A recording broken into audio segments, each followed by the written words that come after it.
Okay. Is anybody? Nobody's waiting. That's okay. That is okay. Colors are going weird. Ooh, I don't know if I want that. Oh.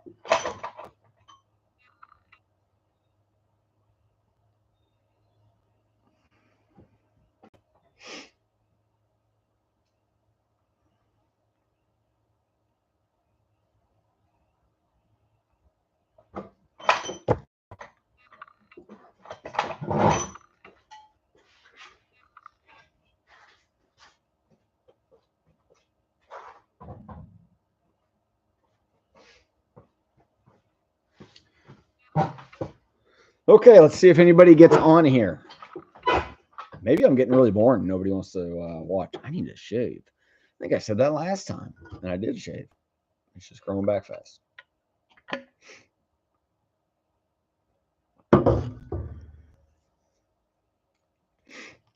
I love how accurate. Oh, never mind. This is dumb. Let's see if it comes back up.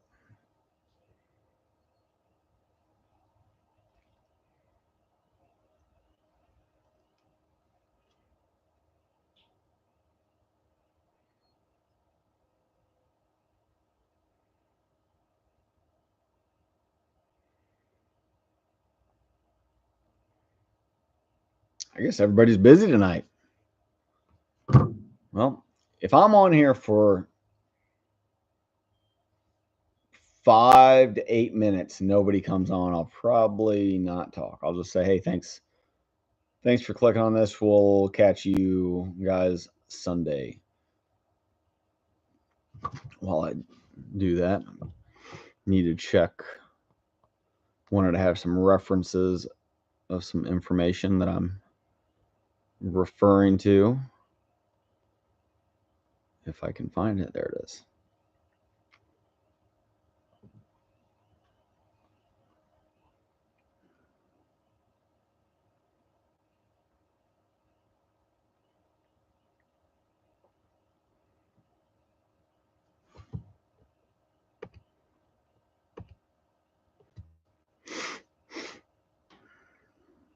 Well, what I'd planned on talking about today was is Diesel going to be dead in so many years?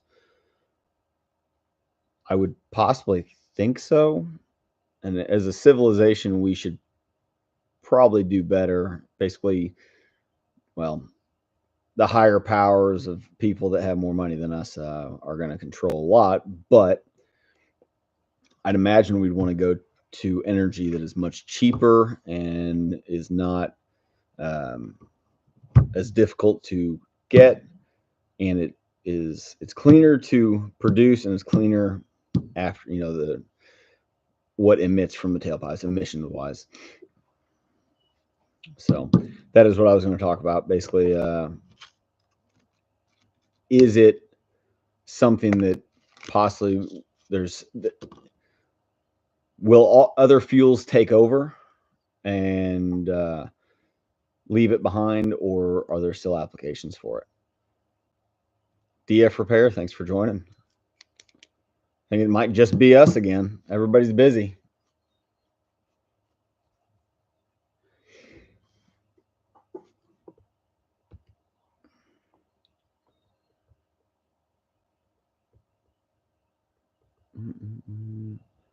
Well, David, since it's just you and I think we'll start and we'll see if anybody else chimes in.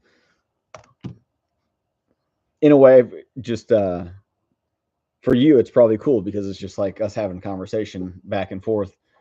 But it would be cool to have other people's inputs on things, just to hear what people have to say. So I'll start back over since David just joined. Basically, what I was thinking is, will diesel disappear completely in the next 5 to 10 years?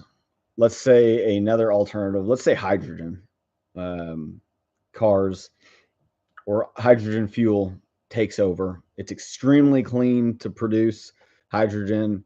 It's extremely cheap, and it can basically say there's retro kits to make gasoline engines work. There's hybrid applications that use hydrogen, which is a very cheap, let's say it's a cheap fuel. Let's say it's 50 cents a gallon. They go by that.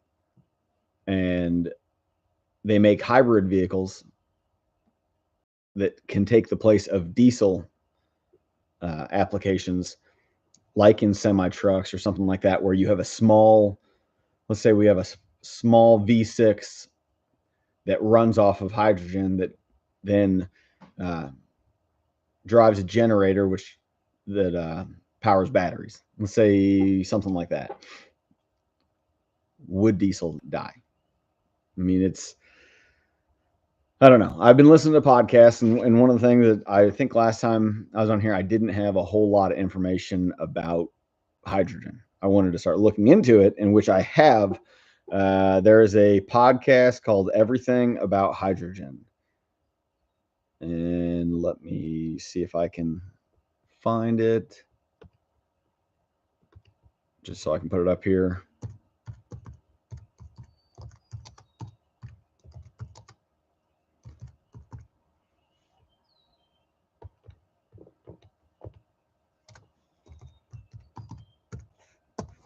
Should have had this ready. Okay. Share this with you guys.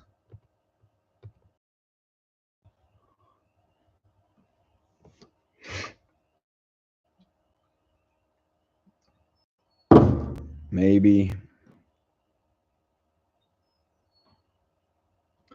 Okay, this is the podcast if you're interested. It's actually, as you can see here, explores how hydrogen may change the energy world as we know it.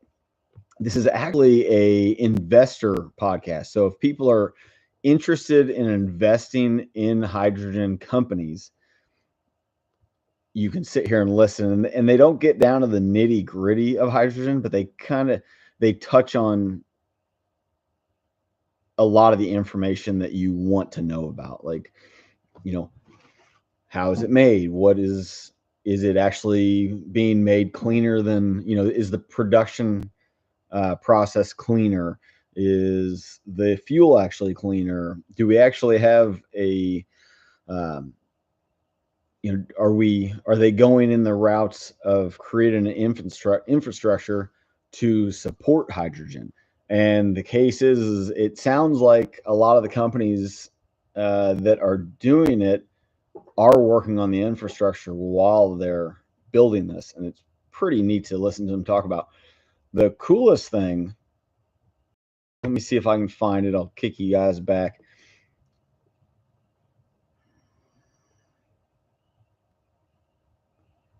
Eric, yeah, it sounds like you, well, I don't know if you're Y-pipe, but did you pull the number 71357? That's on the driver's side. Did you leave the map sensor tube from the map sensor to the intake disconnected from the intake manifold? I've done that many times because you sometimes have to move that to get other things out of the way. Just easy thing to check. Because if that pipe is not hooked up, a lot of times the turbo won't do anything because it's not seeing an input from the engine. But David, you had talked about last live stream about I am going blank. I think it's the diesel efficiency. Google.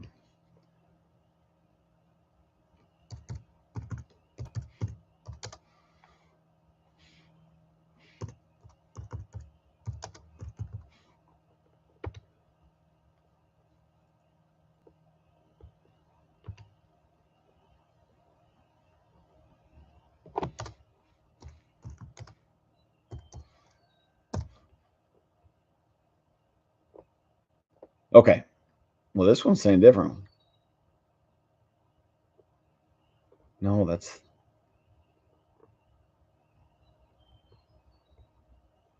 I am horrible at this. I really need to work on this a little better. No boost in park, but drive, and it does according to. the only boost you're going to get in park is like maybe 3 pounds, 2 or 3 pounds. Or if you're talking about brake torquing it, which 5 in that range, unless you've got a aggressive tune that will let you boost higher in park. I don't know. Dunbar, how you doing? Thanks for joining. And DF repair, what is that? The efficiency.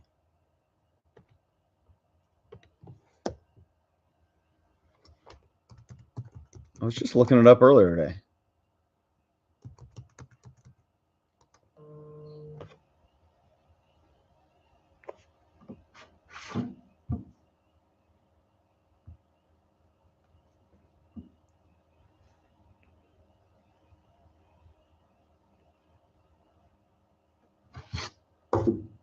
Hydrogen energy density. That's it. That's how they do it.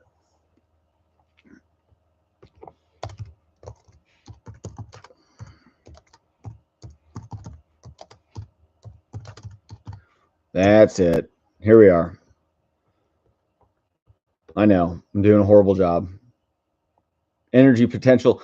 Yet the other thing they use is the energy density from a fuel. They measure that in joules per kilogram most of the time, and that's basically the amount of energy that can be I'm going to say burned, because that's normally what we do with diesel or gasoline, and you can do it with hydrogen. So let me kick this over. Anybody say anything else? Yes, 3 pounds at 2,000 RPM in park, but driving, it's a lot more. That's normal. Yeah, that's pretty normal. You're not going to build peak boost in park, revving the engine or even brake torquing it. You can probably build over 5 if you're brake torquing it, but 3 pounds in park just revving is good. It means your turbo is very responsive.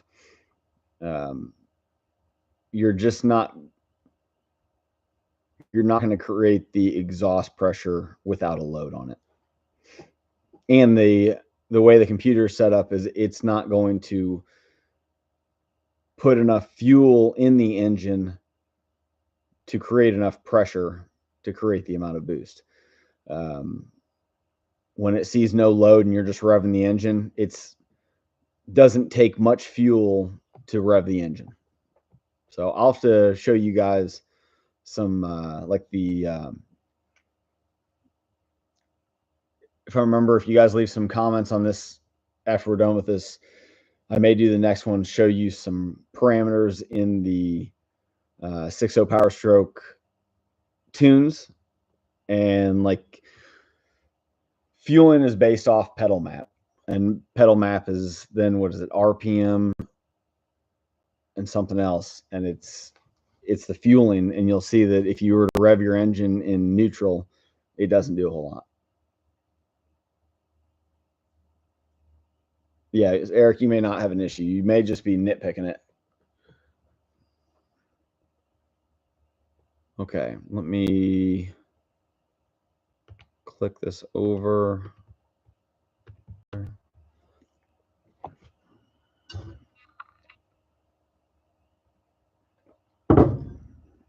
Waiting for it to load. Okay. So this is just showing that hydrogen energy density. Diesel has an energy density of 45.5 megajoules per kilogram, slightly lower than gasoline, which has an energy density of 45.8 megajoules, where hydrogen energy density is 120 megajoules, which is drastically higher. I think the problem is it's more volatile.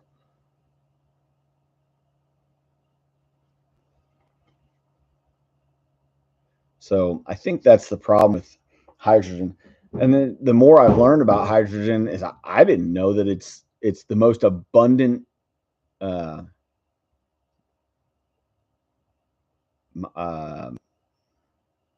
Oh crap. See, this is what I get for trying to relay information without knowing a whole lot, but I've learned so much in a little bit of time.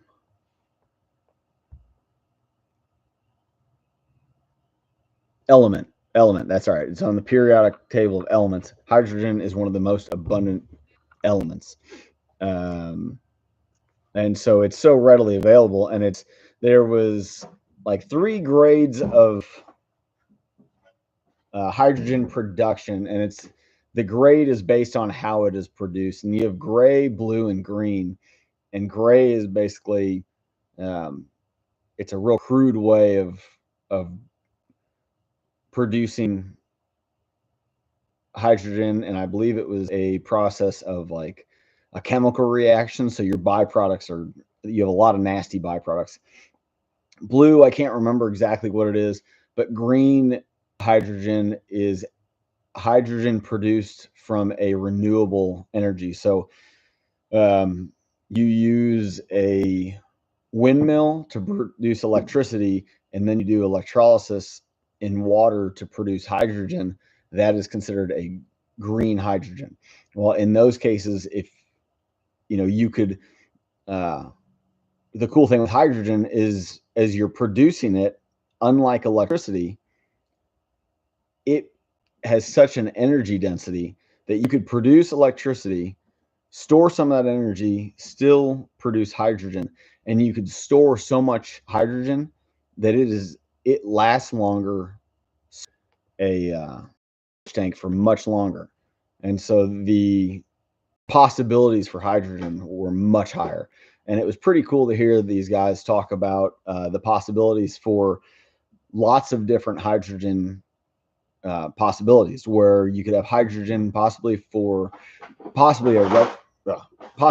hydrogen retrofit for gasoline vehicles. You can't do diesel because hydrogen, you have to have a spark. And then we could have pure original hydrogen vehicles. We could have hydrogen hybrids. So we have a hydrogen run engine that then runs, generator, produces electricity, and there's just so many possibilities. And we could actually create hydrogen that way. And it just seems like a very cool idea. So maybe not in our lifetime, but there's a good possibility that diesel will die. To liquefy needs high pressure, so fuel tanks have to be very thick. Yeah, you're right.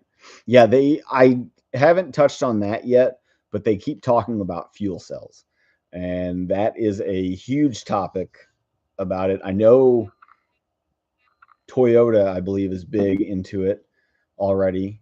Don't they already have hydrogen Hondas? Yeah, I believe they do.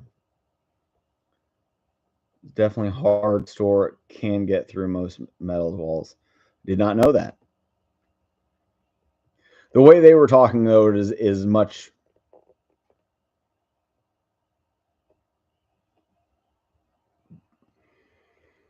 The way these are all engineers, and the crazy thing is one doesn't. One of them's British, I believe British. He's got that accent, and I think he said he lived in London or something.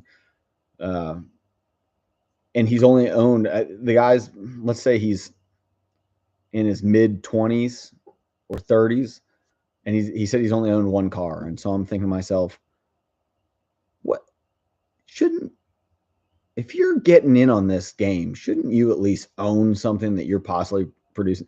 That's like a car designer never owning a car. I don't get it. I don't get it. Yeah, let's see what brands have hydrogen cars. What manufacturers, if I can spell, produce hydrogen cars? I'm pretty sure hydrogen is now being pushed for like city vehicles, municipalities, things like that, where they have a fleet of vehicles and they don't really drive far, but they drive around the city. And that was the thing for gas, but the or not gas, electric. The downside to electric is once that car has depleted, now it's got, that's even if it's on a supercharger, an hour or two possibly to charge. I think that actually there's some superchargers that can be like under 30 minutes. But with hydrogen, it's just like filling it's not just, but it is similar to filling a fuel tank on a diesel or gas. Learned that from watching space launches. Really? Huh. Yeah, I guess Elon Musk probably has quite a bit of experience in that. Okay, so we have Hyundai, Toyota, Honda, BMW, Daimler, Land Rover, Audi. There's a bunch of other names I've never heard of. It has Tesla on here. As of September 2023, hydrogen costs $36 per kilogram at public fueling stations in California, 14 times as much per mile for, oh, they're just comparing it to, for some reason.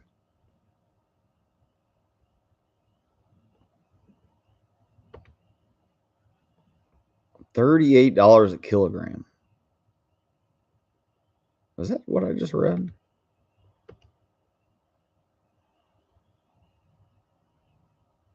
Per kilogram. Then what? Now I'm interested. $38 a kilogram. Well, how much?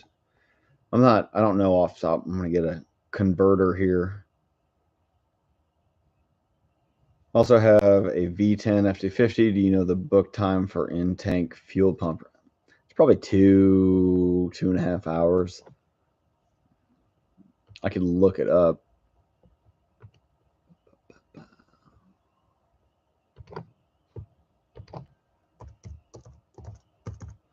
Come on.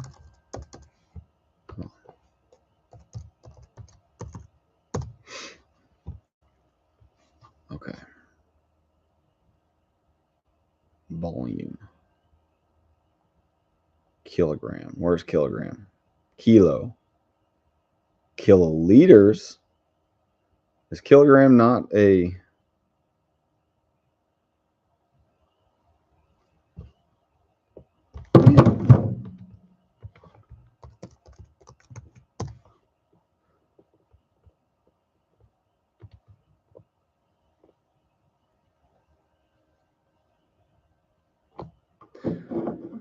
Cummins is building an X15 engine that is diesel, natural gas, or hydrogen gas. Wow. How do they... I guess it uses glow plugs to ignite the hydrogen or something like that. I mean, you could put a spark plug in there. Seems like replacing the fuel pump's not that bad. It's dropping the fuel tank.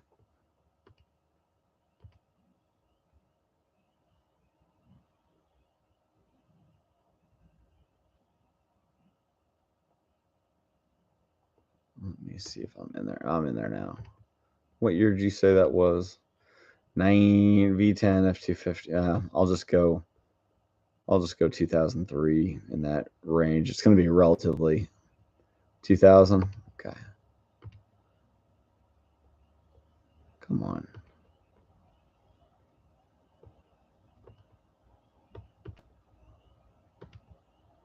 Four. There we are. 250. V10. I could have done 5.4. They're most likely the same. Well, I'm sure it uses the same pump, actually. Fuel pump. It's calling for a front tank or a rear tank, and so the front tank's going to be a midship, which is the most common. Yeah, motor is saying 1.8 hours to replace. Let's go see what Chilton, if they offer. Yep, fuel. So motor was 1.8.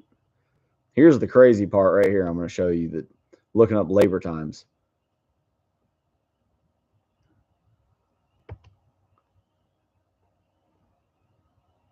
Yeah. Okay. Here's the crazy thing. 2000 or 2003, fuel tank replace. So you're going after the fuel pump. Let me make sure we're.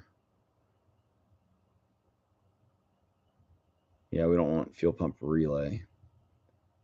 So you could add just a little bit more extra time. Chilton shows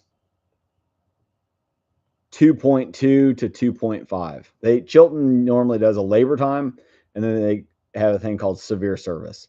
So that is exactly why you need to look for. If you're a technician, you need to have a place where you can search other labor times because it's a crock of shit.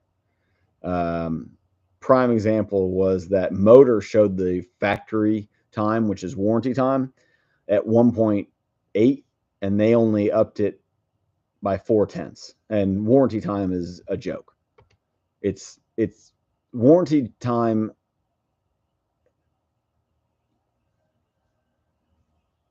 is the way they figure it is not fair at all. Kind of thinking you're just paying someone to do it. That's up to you.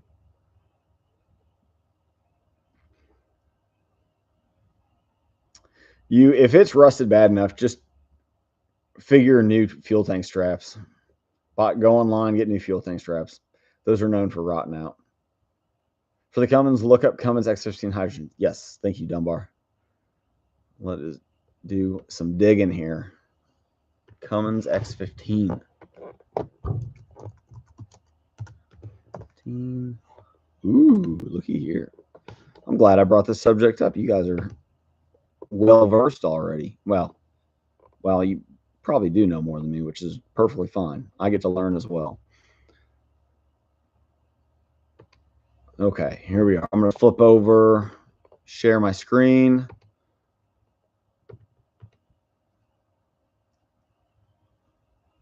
That's really the only way diesel does ignite is under pressure, Eric. All diesel engines, for the most part, oh man, I did it again. For the most part, all diesel engines, they do use glow plugs when it's cold to help ignite. And truthfully, I know the Power Stroke will, especially the 6.4 and the 6.7, and the 6.0, they say it does, but I don't know how long. But I do know that the 6.4 and 6.7 will cycle the glow plugs when the engine's cold to help get a better burn, for basically a clean start.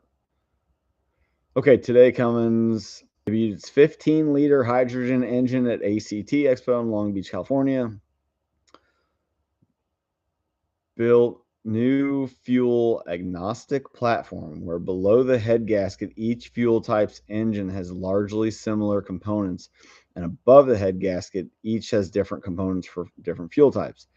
This version, which expected full production in 2027, pairs with clean zero-carbon hydrogen fuel, a key enabler of Cummins' strategy to go further, faster to help customers reduce greenhouse. So it doesn't sound like it's a tri-fuel engine. It just has one engine, and they can basically change cylinder head and upper portion to adapt to different fuels.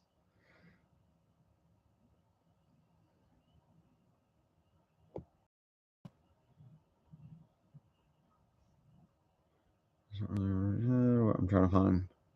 Holy moly. Cummins announced the testing of hydrogen internal combustion in July 2021 and has made impressive early results, already achieving production power and torque targets over 810 foot-pounds of torque. Wow. Additional testing on Cummins' more advanced prototypes will begin soon with Cummins' significant global manufacturing footprint.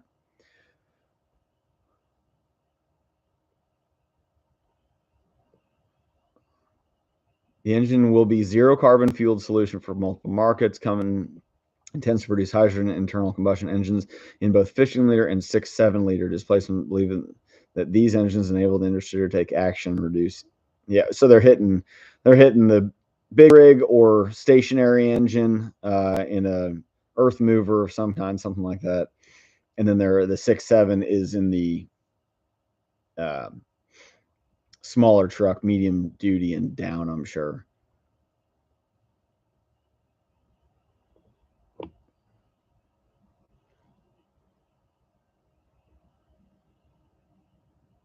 Yeah, but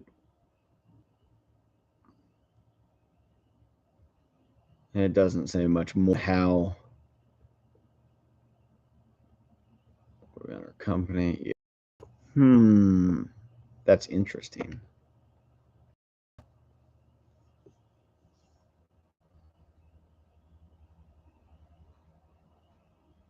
Just read it. Factory times for brand new parts, all set average off about 5. Yeah, you're correct on that.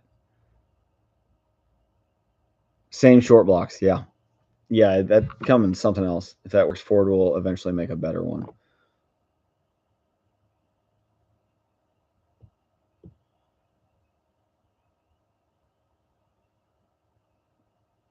Eric, what do you mean if that works, Ford will eventually make a better one? Oh, you mean like the hydrogen engine? If anything, there's no point with Ford getting into the medium duty hydrogen game. They'd probably pay somebody else that, or they'll make a 6.7 Power Stroke that runs off hydrogen. It would say yes. I believe hydrogen will help save the internal combustion engine. I think the biggest thing that I've understood was and like Dunbar, you said earlier, is the fuel tanks, or I think DF Repair said that. Yeah, commercial they'll probably offer. You can probably eventually buy your own for personal use.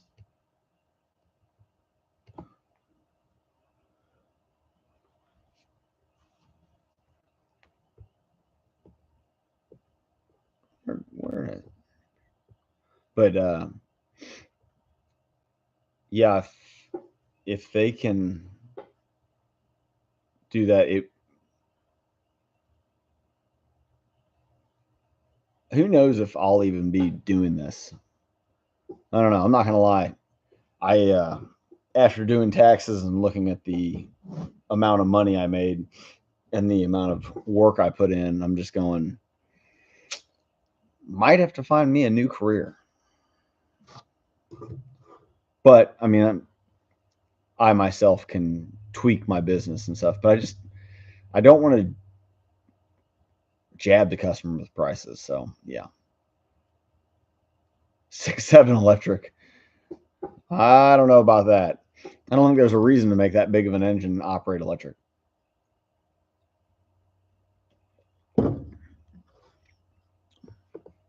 But hydrogen seems pretty cool. I think the biggest thing is it's going to take a long time to create fueling stations, safe fueling stations, because right now, gasoline or diesel, they can keep the tanks above ground behind large walls, basically, in case one of them ruptures or has a leak of some kind, or buried in the ground. But then hydrogen, I'd imagine the insurance needed to carry to basically operate a hydrogen fueling station is probably pretty high. And right now, the only ones that can afford to probably do it are manufacturers. And that's the only ones that are really doing it. But I'd imagine it's pretty high, because anytime there's highly explosive chemicals where hydrogen has a or a energy density of almost triple of gas and diesel, it's highly explosive.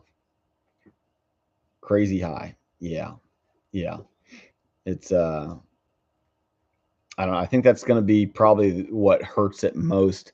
It sounds like they can maybe make green hydrogen pretty relatively low in price, but I think it's I think the other things are probably going to hurt it. Building stations, building, then again, you could retrofit a gas station to have it, I'm sure. What's going on with that sagging trailer? Trailer's not sagging. I've actually, over here, I've got it on my lift, and my lift is too narrow to fit the trailer all the way through. So I've actually just got the back of the trailer raised up, and it's a customer's trailer that I'm rewiring, and I'm almost done. I just need to do the trailer brakes, which I wouldn't be surprised if the trailer brakes don't work. Or no, I think one worked before. The other one was cut. I don't know why, but there's a bunch of wiring that rodents had chewed on and caused a lot of issues. And it was just fraying and contacting the metal. So I've got all the lights working. Now I just need to wire in and then run convolute tubing on everything and zip tie things up. That way it doesn't get snagged. But that's once we get off here, I'm going to wire the brakes and make sure it all works. But I left it connected to my truck, as you can see back there. That way it doesn't go anywhere, and then I can lift it up, and it's just held up by the rack. So yeah, this is the second trailer I've wired for customers. I usually don't do stuff like this, but it's a good customer of mine, and basically they're always just like, if you can fix it, just take it and fix it. I don't care what it costs. And I'm guessing it's hard to find RV shops or something like that will actually do it for a relatively good price. So where I'm going to charge my shop rate, but I also don't like using regular exposed butt connectors, or even I don't like the butt connectors with heat shrink on them. I always like to use the exposed butt connector and an actual piece of heat shrink with the glue in it. And that's what I like to use. I feel like that's a much better repair. I mean, it'd be nice to solder everything, but the amount of time it takes to solder something, I can quickly butt connectors, slide in the heat shrink on it and shrink it. So it's pretty small, might not even have brakes. It is actually a tandem. As you can see there. Let me see if I can. You can see how I have the race on the rack.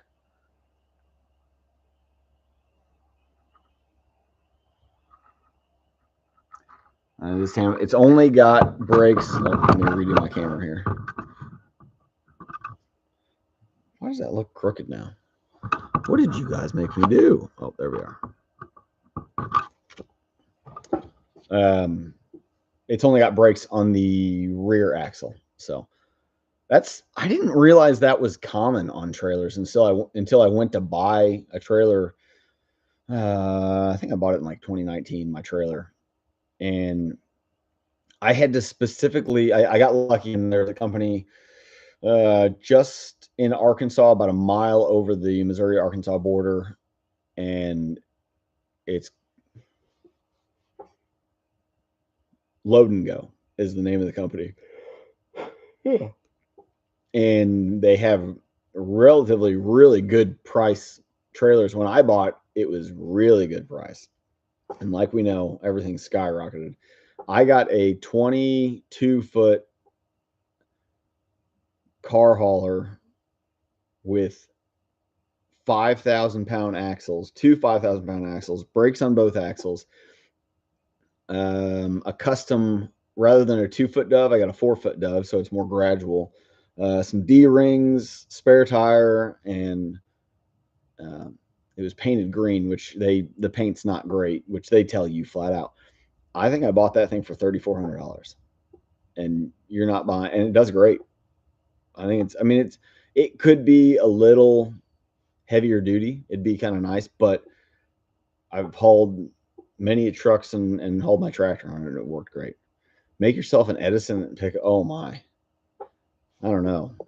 What is it? I need to build a much larger shop. So it's a 7,000-pound trailer. It would have brakes. Does it have a? No, that does not have a breakaway.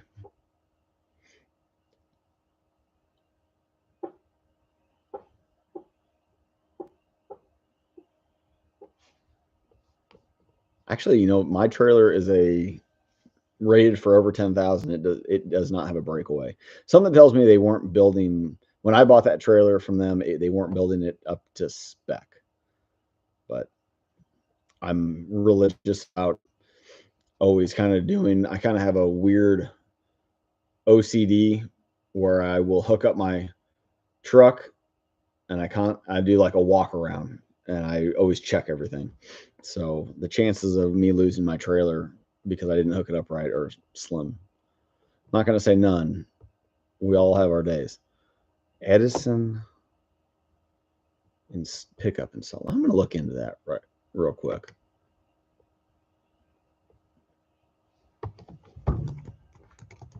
What would it take to become one?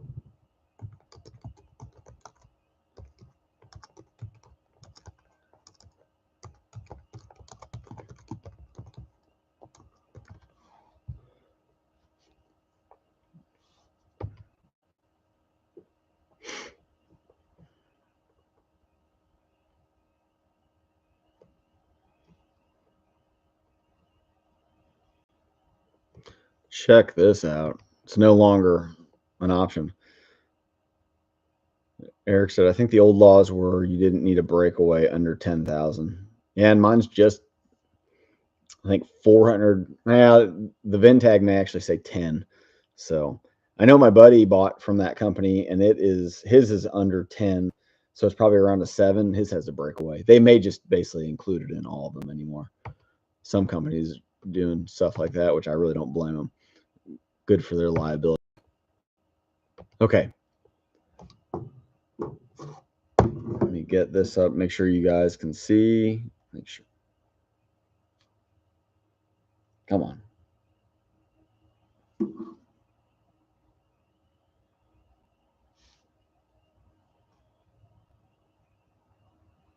What is going on? There we are.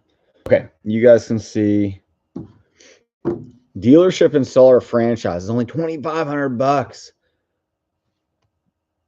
Woo! But it's also sold out.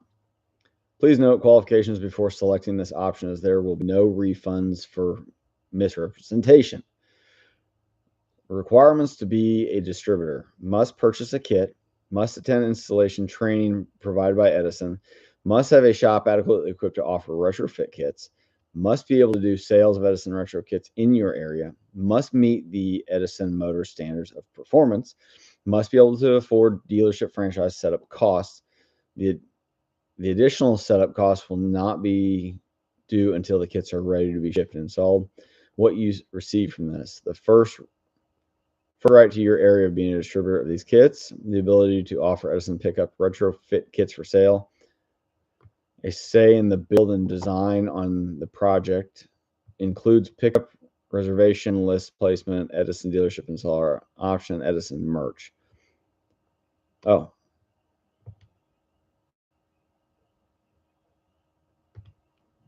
What did it say?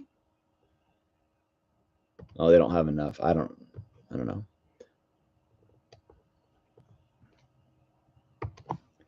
That is pretty cool.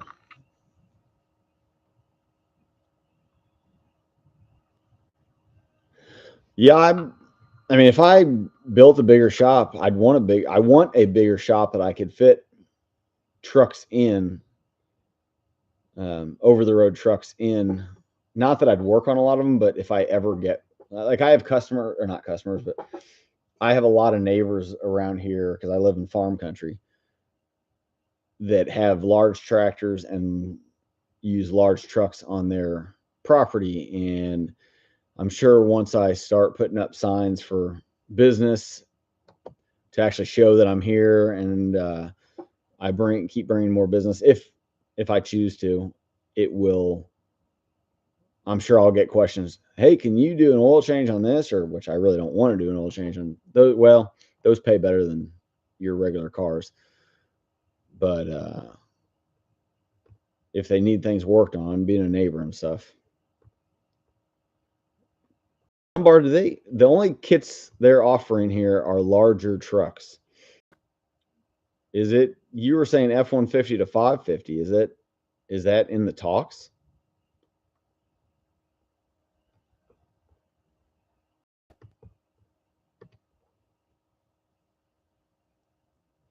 Yep, but I was talking about their pickup trucks.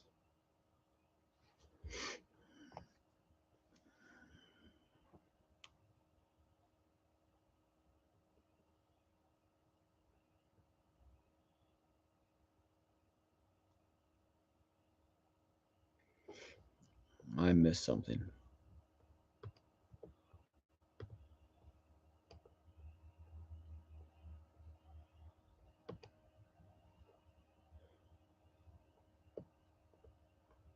Oh, well, I'm an idiot. Edison pickup kit is being released. We are going to be building a retro kit. Scroll down for kit info. Visit our YouTube.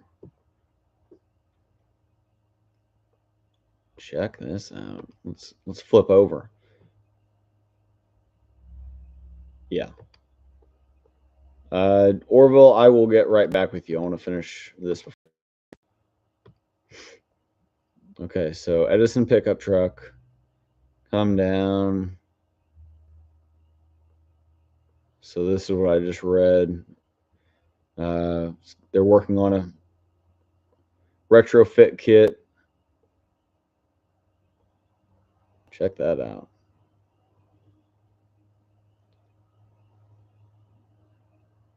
Stealing Tesla's ideas. I like it. I like when companies poke fun.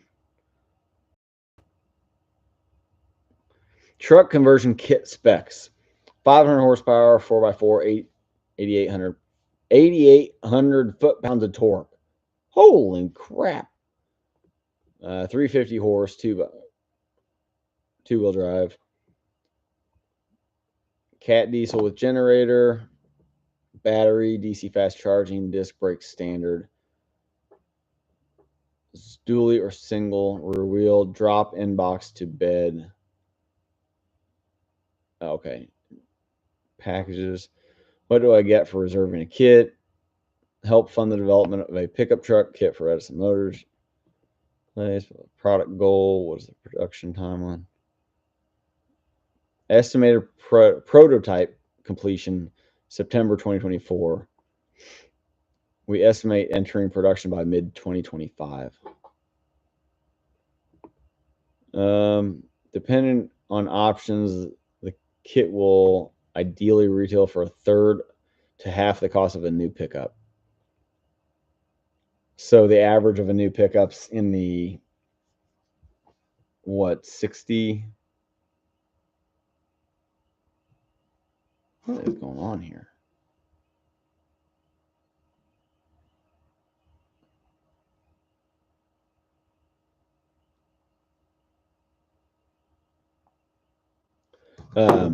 Sorry, I try to keep my live feed up on my phone so I can see what you guys are seeing, but I don't know if you guys go through this. I think I've said this before. There's times that it goes to ad, which I kind of don't like, but I wish there was another way of doing it. But there's times it freezes and then it starts back over. Let's see what I just said something. Dunbar injectors, Edison, Tesla. Yeah. Well, what was it? Tesla worked for Edison for a while, but Tesla was all for free energy. He was trying to give people energy, or at least for a fraction of the price. And the only way his investors were big on it is if they would then be able to make large amounts of money from it. And that's basically what Edison then did. So a lot of conspiracies about Tesla. Some say he learned all his stuff from around the pyramids and stuff like that. I have no facts to that, but I wouldn't say I'm a big conspiracy guy, but I like to listen to them. Yeah, and you go, some of them have come true. We've all seen that. but there's a lot of them that we'll probably never know about.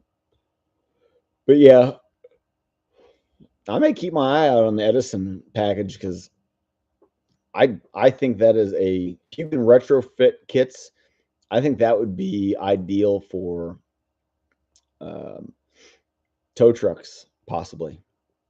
Then again, now that I say that, it may not work because the way the tow truck beds are set up, it might be the new axle may get in its way. But you never know.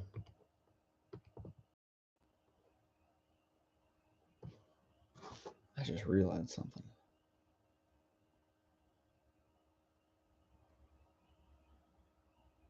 Huh. One of my customers, I thought he was hot for a truck wanting to pick up, and he still hasn't picked up. And I was just checking. It was hours ago. I responded to his text. What additional steps required after signing up to become? What do I receive? Yeah. Oh, look at all of them. Somebody sign up in Missouri. Oh, looky there.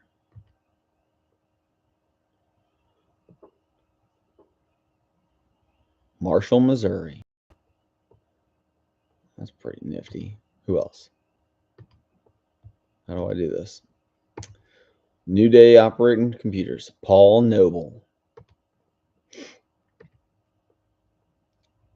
Check this out. It's just people that are. That is crazy. Okay, who wants me to look up their area? Let's look in Canada. Got some in close to Winnipeg. I'm sure I pronounced that wrong.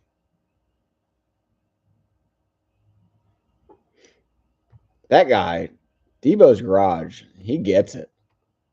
I truthfully don't watch much of his stuff, but he gets it.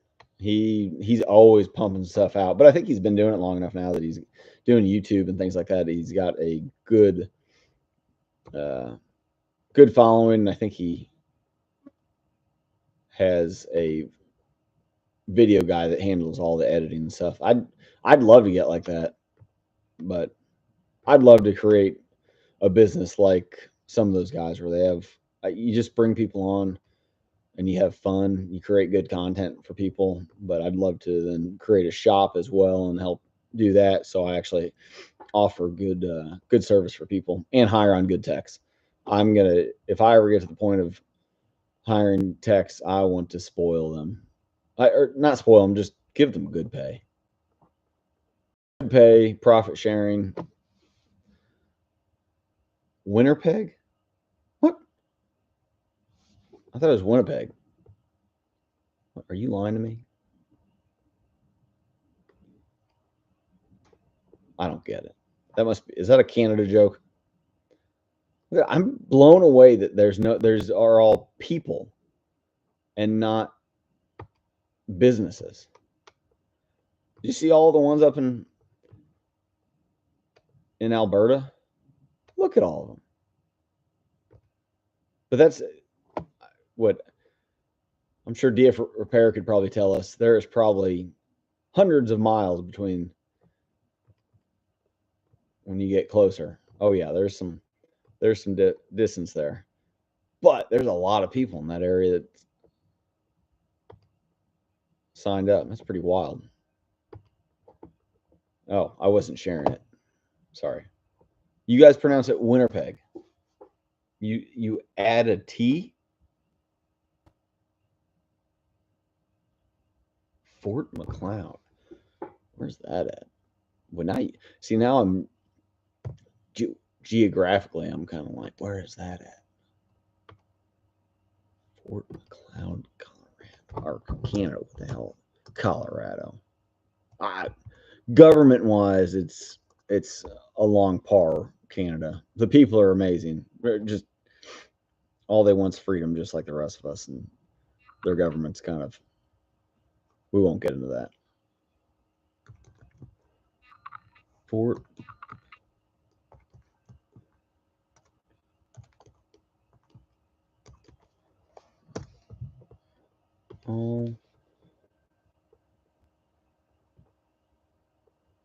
it isn't. Why am I not seeing stuff?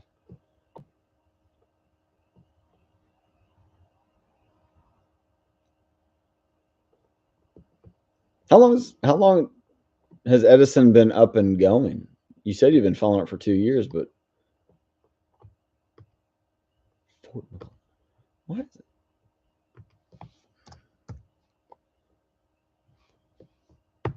In Alberta, Canada. Isn't that something? Now I'm interested.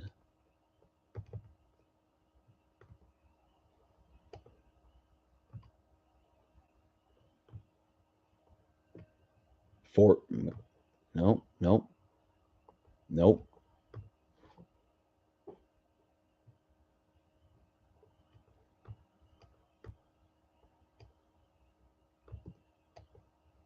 Now I'm interested to find it.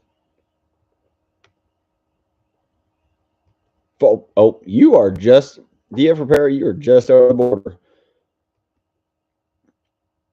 aren't you? What is this? Give me a second. Yeah, you're just over the border from Montana. And then what is that? Idaho next to there. Well, you're close to Big Sky country.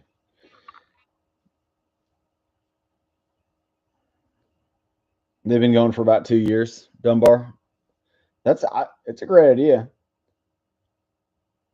What's the most miserable part of changing the oil cooler on an 04?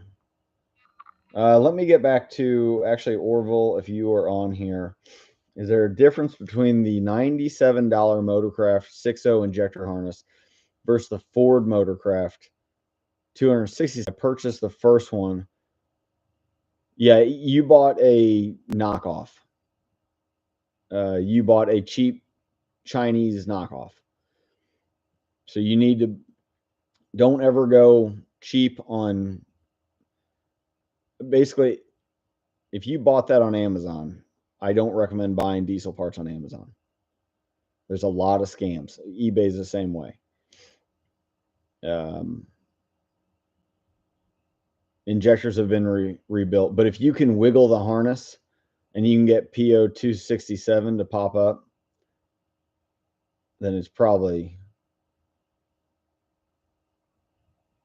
the harness. And if you change the solenoids or coils, I'd imagine it's your harness. If your old harness is in good shape, put your old one on and try it out. Okay. Eric Swan, what's the most miserable part of changing the oil cooler on 04 Power Stroke?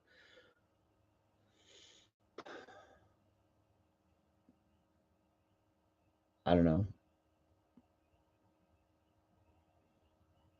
Probably getting the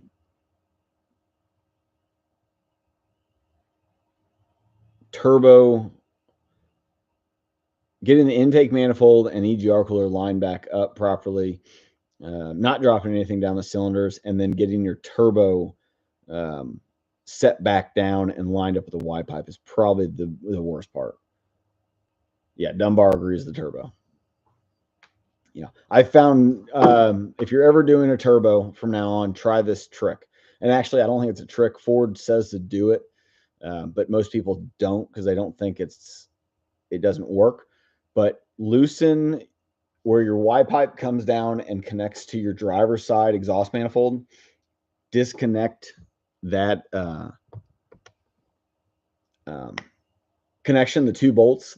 What is it? Normally it's a 10 millimeter head and a 13 millimeter nut. Loosen those up so your Y pipe can move. Just loosen them. You don't have to pull the bolts out or anything. Then go to loosen the clamp at the turbo and then pull the turbo out. It usually, for some reason, it just gives enough flexibility that when you're going back together, you can connect your turbo to the Y pipe, get that clamp started. And when I say started, I mean get the T bolt or whatever latched on the V-band and start snugging it down to basically get those to come together properly. Make sure they come together good. Get it to where that's not super tight, and then go down and tighten your manifold to Y pipe on the driver's side that you loosen, and then tighten your V-band, and you will most likely get it right. I've never tried that. Yeah, flex pipe suck. Yeah. You also, when the flex pipes really get to be a pain, is usually when they've got some age on them and they're real floppy, and you will have situations where they crack or they want to fight you a lot. And don't be surprised if you need to put a Y pipe on it. If you're going in that deep, and you've never changed the Y pipe, change the Y pipe. Make sure you get one that has updated fittings on it. That way, you want, what is it? The driver's, most of these, the driver side has a braided one and the passenger side has just an exposed bellow. And you want to make sure both have the braided flex pipe. The exposed bellow one tend to always crack. Use anti-seize on the mounting surface. It's not a bad idea. I don't see anything wrong with that. For lube, yeah. Yeah, it's little tricks that we feel like they work. We just continue to do them. Because I've done stuff that other guys have gone, that didn't work for me, and it just works for me. I don't know.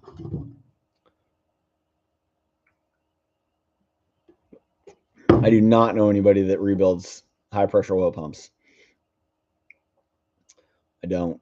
That's I tried getting into it, but the smaller aluminum ones on the early build trucks are not worth rebuilding. They are not strong enough, and they'll actually physically fail. They'll burst. And then the large steel ones that you can basically, they offer now thumper pumps that produce more oil volume. I think those are so strong. I've not replaced many of those ever. I think maybe 2 in all the time I've been working on the 6.0s, and it's just not a area that I tried tearing a steel one apart, the cast iron one, and I couldn't figure out how to do it. And I just, at that point, it wasn't simple, and so I wasn't interested in getting into it. And the more my thought was to tear into it and try to make my own thumper pump. But the more research I've done, those companies that have built the thumper pumps actually have a main shaft that, basically think of it like the crankshaft in an engine. The main shaft, they have machines specifically for them that then, from what I understand, creates the thumper pump. So I don't have the money to do that. So, and for the price of those thumper pumps, which I'd like to get one day, possibly. I don't know. We'll see what I do if I ever get around to it. Yeah. Oh man. Okay. It's been an hour. It started off slow, but you guys are great. I love that people chimed in. I had a good time. I really appreciate it. So I'm going to get out of here. This is a good live stream. Again, I appreciate everybody that gets on here and chimes in, has a conversation with me. My ADHD has trouble jumping around sometimes, but I learned a lot about, we went over hydrogen. Hopefully, you guys seem like you guys have tons of knowledge on it already, and then keep up on new stuff and learn stuff about Edison. So I think that's cool. I will see you Sunday at 6 p.m. Let's try to leave some comments on what you think we should do, what you guys would like to talk about. I'll see you in the next one. Good night.